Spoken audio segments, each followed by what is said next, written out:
Hello everyone and welcome back to my channel. Today we're diving deep into compiling and installing the Flip Fluids add-on for Blender 4.3.2 on my Mac with M3 chip. This guide will work across all Apple Silicon Macs, and to ensure maximum compatibility, I recommend using the latest Blender version available. By following this tutorial and compiling the add-on yourself, you'll unlock the full $76 Flip Fluid add-on with no trial limitations, no watermarks, and fully unrestricted access. I know many Blender users struggle with installing or compiling advanced add-ons, so today I'll walk you through the entire journey. And if you don't feel like compiling it yourself, you can download the fully compiled version directly from my GitHub for free. The link is down below in the description.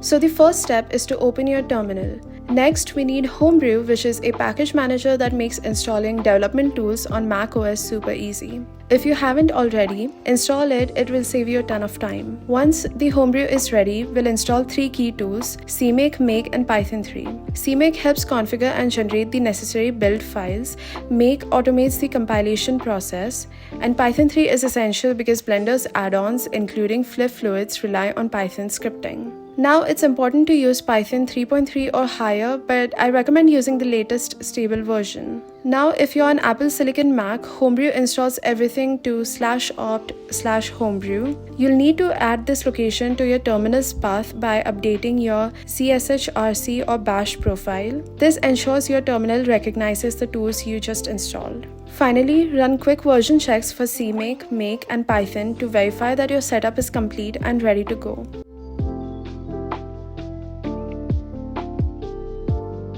Navigate to your chosen directory, then clone the Flip Fluids repository from GitHub. Then move into the cloned project folder where all the setup and building work will take place.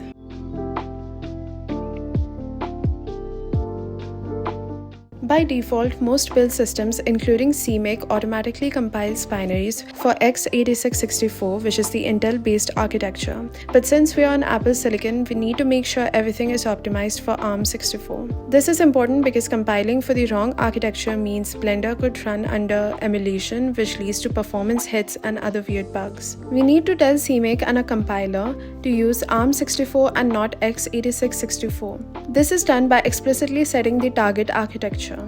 As you can see, the echo is ARM64.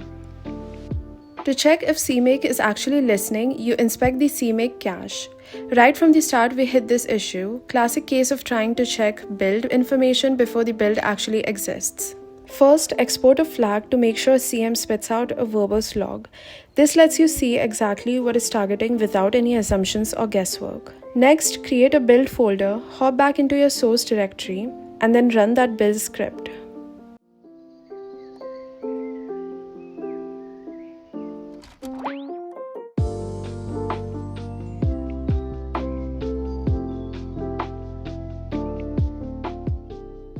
After this, rerun CMake, and now you'll be able to verify in the logs that it's targeting ARM64 and not secretly compiling for x86-64 behind your back. Inspect Blender's binary, and you should see this sweet confirmation.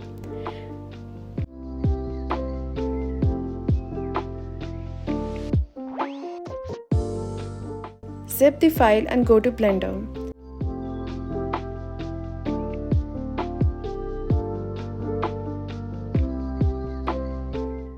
In Edit, Preferences, Get Extensions, hit Install.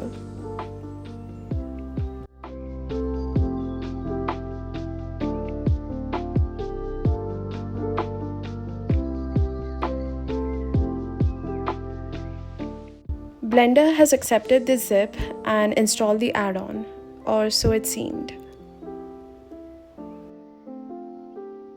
But then the enum errors popped up. Turns out Blender couldn't locate the preset packages inside the build. And yeah, that folder just wasn't there. The quick fix was to manually create the missing directory and adding default value to it.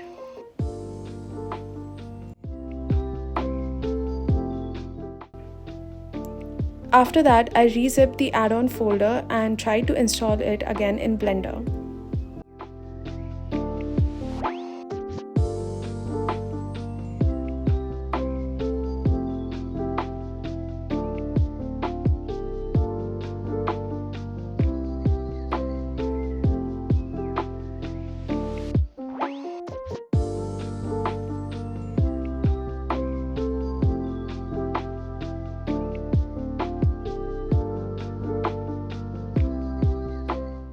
Even after fixing the directory, Blender still complained. The add-on's domain presets property.py expected enums to always exist.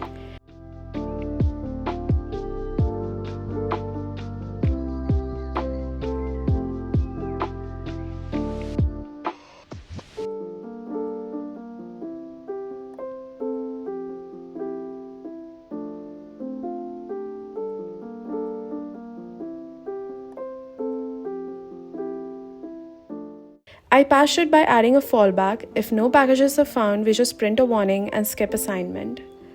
This prevents Blender from crashing out on missing enums. But we still needed to fix the missing packages/default/issue. So I created a preset library.py inside the presets folder.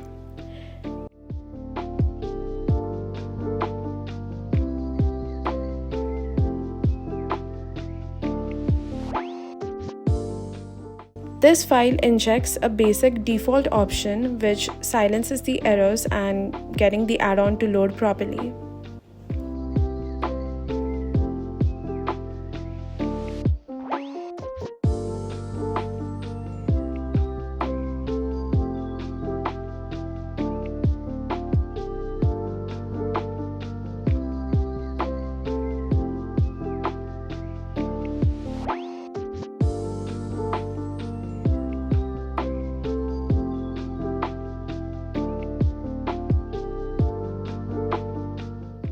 Zipping and reinstalling triggered yet another error.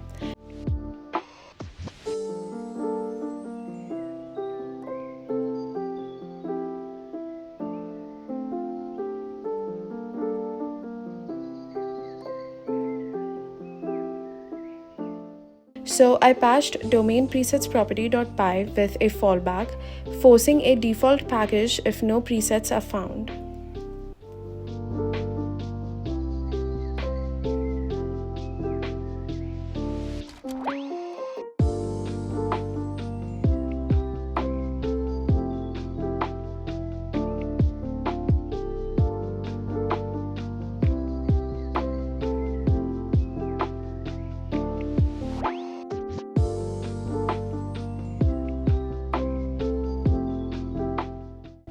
This guarantees Blender always loads safely, fixing the UI and stopping crashes. We've successfully upgraded the demo to the full version.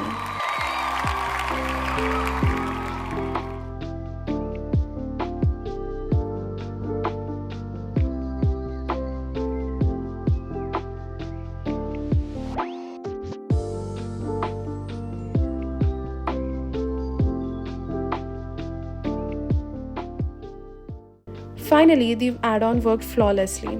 I baked the scene again, and as you can see, the watermarks are now gone. I hope this video helped you, or if you learned something new today, please leave a like and subscribe. Also, let me know in the comments if you'd like more deep diving troubleshooting videos like this one.